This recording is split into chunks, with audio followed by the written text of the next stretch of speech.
The fluorescent lights in the hospital room buzzed above me. I lay in the bed, my body weak from months of treatment. My wife sat in the chair beside me, her eyes red from crying. Her brother stood by the door, holding a folder full of papers.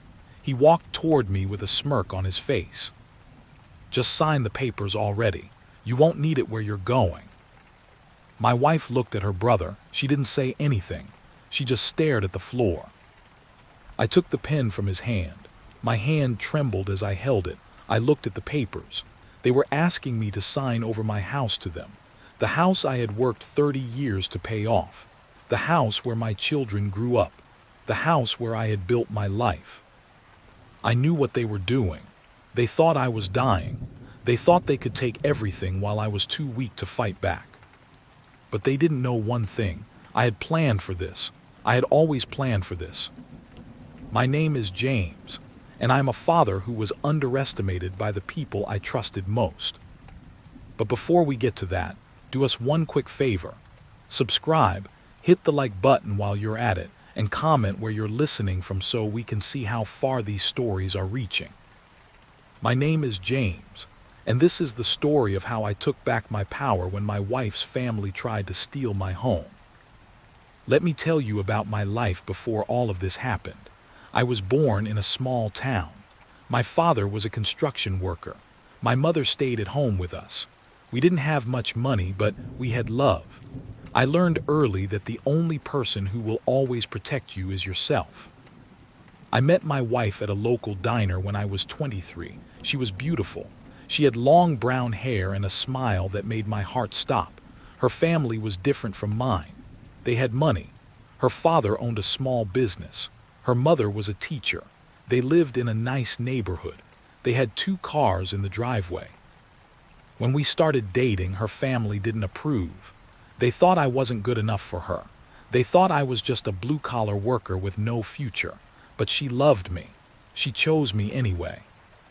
We got married after 2 years. I worked double shifts to provide for her. I wanted to give her the life she deserved. I wanted to show her family that I was worth something. After 5 years, we bought our first house. It was a small house in a decent neighborhood. It had 3 bedrooms and 1 bathroom. The yard was small, but it was ours. I remember the day we signed the papers. I held my wife in my arms.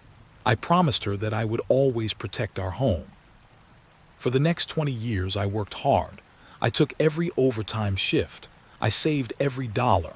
I paid off the mortgage early. I renovated the house room by room.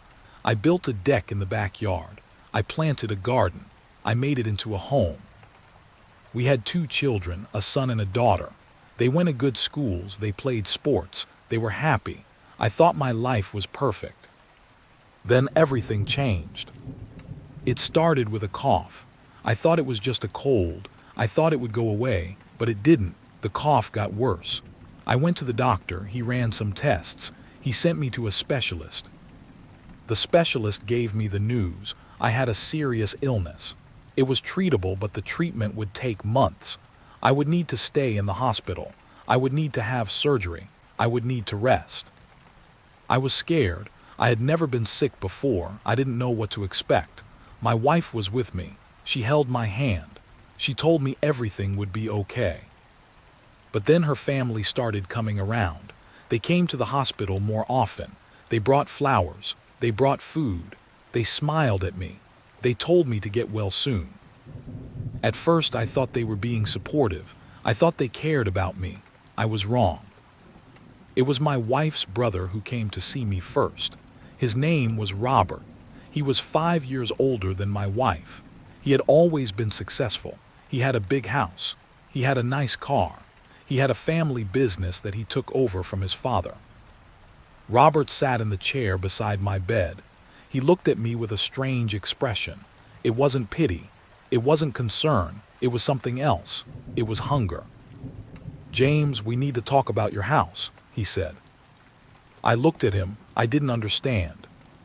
"What about my house?" I asked. He smiled. "You know, with your illness, you won't be able to take care of it much longer. You should think about who will inherit it. You don't have any other family. Your wife is your only heir. and we just want to help." I didn't say anything, I just stared at him. He continued, "My father always said you were a good man, but he also said you were naive. You don't know how the world works. You don't know how families like ours operate." I felt my heart beating faster. I felt my hands trembling. "What are you trying to say?" I asked. He leaned closer. "I'm saying you should sign the house over to us. Let us take care of it. You won't need it where you're going, and we can make sure your wife is taken care of after you're gone." I knew then, they weren't there to help. They were there to take. They thought I was dying. They thought they could grab everything while I was weak. But I wasn't dying. The doctors said I had a good chance. The treatment was working. I was going to live. And I was going to fight back. I didn't sign the papers that day. I told Robert I needed time to think.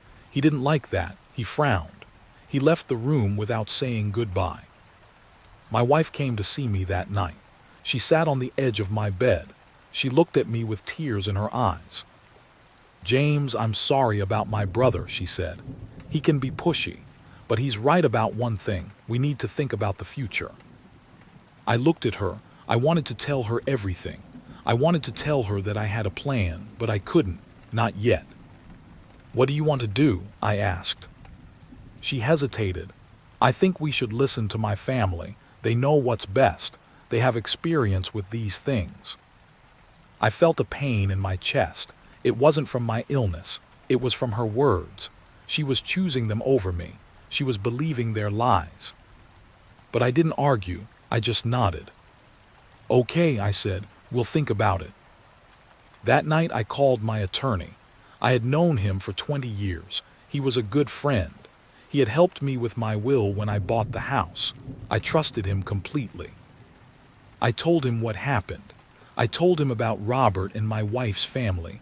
I told him about the papers. He was angry.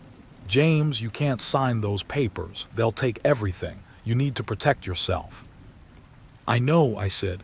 "That's why I'm calling you." We talked for an hour. He explained my options. He told me about trust funds. He told me about legal ways to protect my assets. I listened carefully. I took notes. I asked questions. When I hung up the phone, I had a plan. The next week I had my attorney come to the hospital. He brought the papers. He brought a witness. He brought everything I needed. I signed a new will. I created a trust fund.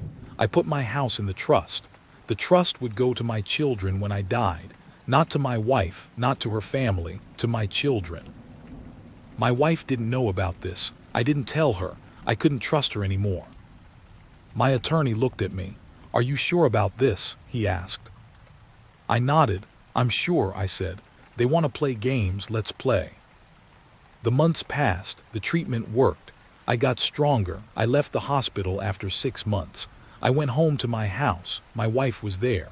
She looked at me with relief. "I'm glad you're back," she said. I nodded. I didn't hug her. I didn't say I loved her. I just walked inside. I knew something had changed between us. I knew she had chosen her family. I couldn't forget that. I couldn't forgive that. Robert came to see me a month after I got home. He brought the papers again. He brought a pen. He smiled at me. "So have you thought about it?" he asked. I looked at him. I smiled back. "Yes," I said, "I have thought about it." I took the papers from his hand. I looked at them. I signed my name at the bottom.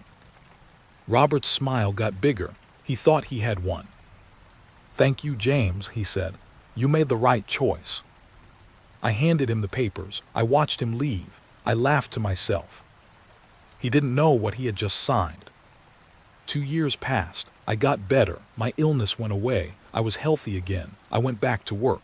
I spent time with my children. I lived my life. My wife's family started getting impatient.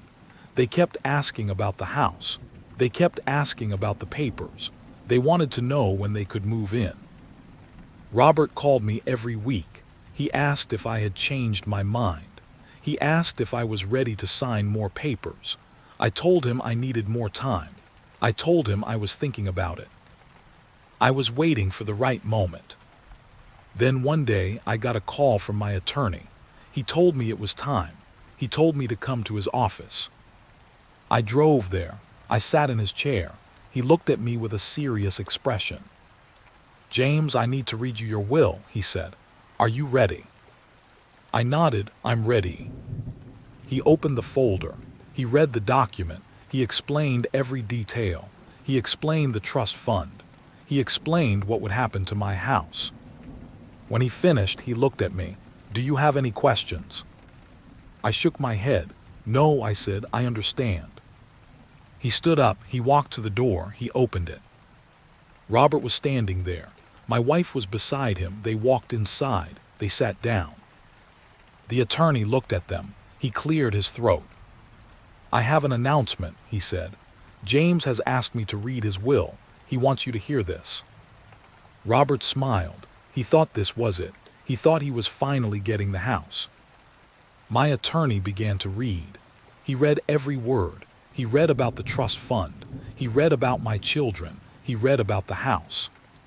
When he finished, he looked at Robert. "Mr. Robert," he said, "the house is not yours. It will go to James' children when he passes. It is in a trust fund that you cannot touch."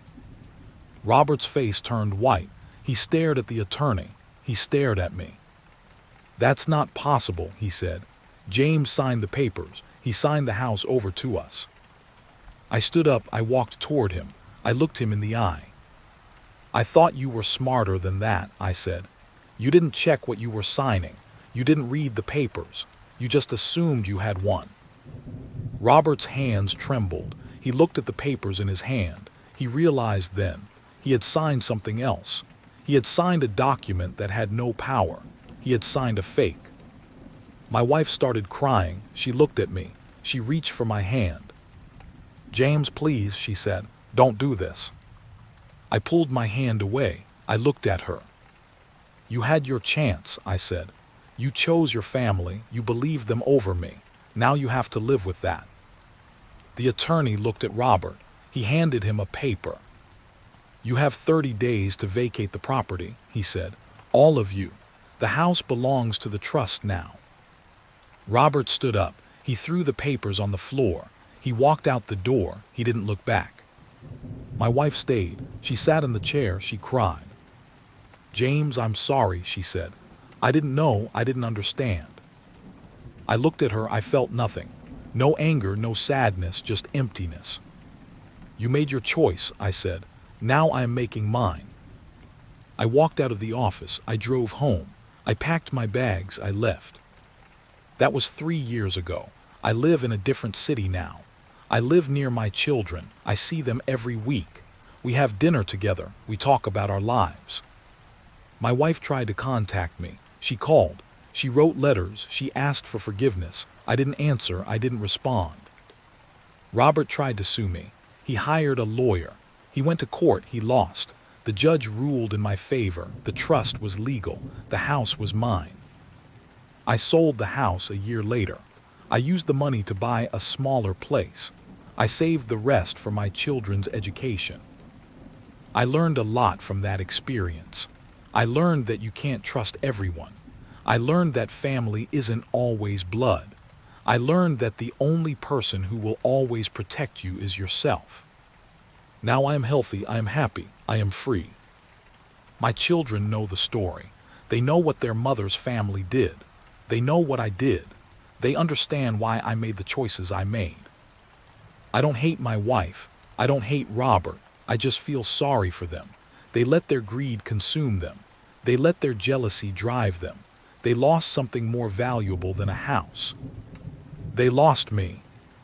If this story resonated with you, join our channel by liking and subscribing for more real, raw, and family-centered stories. Thank you for listening. I'll see you in the next one.